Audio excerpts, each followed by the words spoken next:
Rusiya ilə məhbus mübadiləsinin ikinci günü şənbə günü 100-dən çox Ukraynalı hərbi əsirlikdən evinə qayıdıb.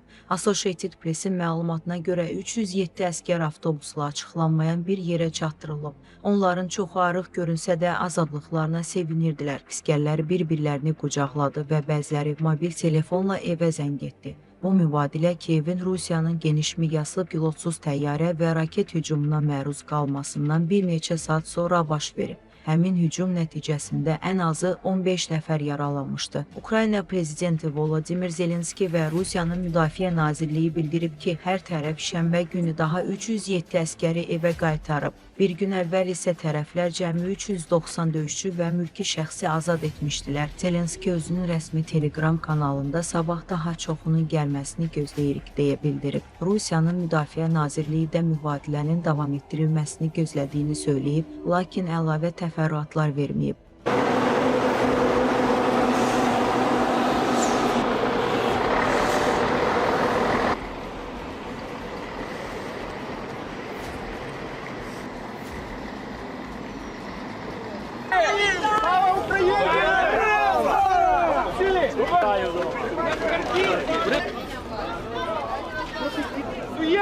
Чекайте біля мене. Іди сюди.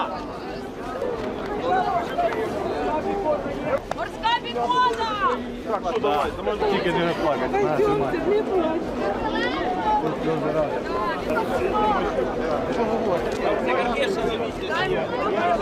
А перша танкова є?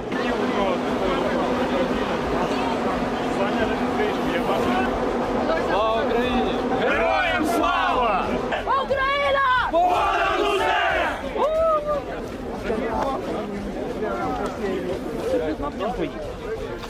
Ні,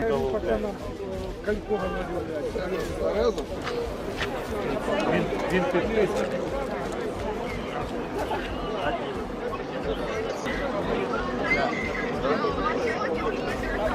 У мамы телефон отключен. Завтра, наверное, скорее всего. Я сегодня на... все. А як ви на його достати? Зараз запишу. Что, доктор? Слава Україні! Оля! Слава Україні! Давай, сейчас. 3 года этого момента ждали. Вам не доложали.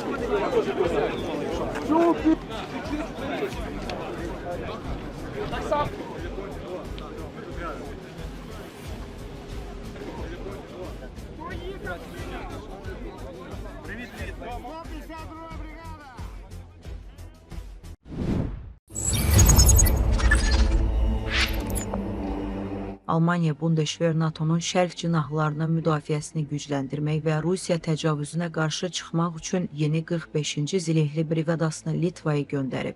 Bu, Almaniyanın 2-ci Dünya müharibəsinin sonundan bəri Avropada ilk qoşun yerləşdirməsidir. Təxminən 400 Alman əskəri Litvada yerləşdirilib. Briqadanın heyətinin sayı ilin sonuna qədər 500-ə, 2027-ci ilin sonuna qədər isə təxminən 5000-ə çatması planlaşdırılır. Almaniya Müdafiə Nazirliyinin sözçüsünün sözlərinə görə əskərlər artıq ilkin təlimlərə və məşqlərə başlayıblar və bu fəaliyyətlər gələn aylarda daha da intensivləşdiriləcək. Ümumi axşam Vilniusda Litva prezidenti Gitanas Nausėda ilə birlikdə daimi qoşunların Litvaya yerləşdirilməsini açan kansler Friedrich Merz deyib. Biz müttəfiqlərimizlə birlikdə NATO ərazisini istənilən təhdidə qarşı müdafiə etməyə qərarlıyıq. Biz özümüzü müdafiə etmək üçün hər şeyi etməliyik. Bir daha heç vaxt bunu etməyə məcbur qalmamaq üçün Alman lider bu yerləşdirməni Berlinin Avropa azadlığını hər hansı təcavüzkardan qorumaq öhdəliyi kimi qiymətləndirərək əlavə edib ki, bugün yeni bir dövrün başlanğıcıdır. Baltikiyanın hökumətləri artan Rusiya təhlükəsini tanıdıqlarına görə tərifləyib.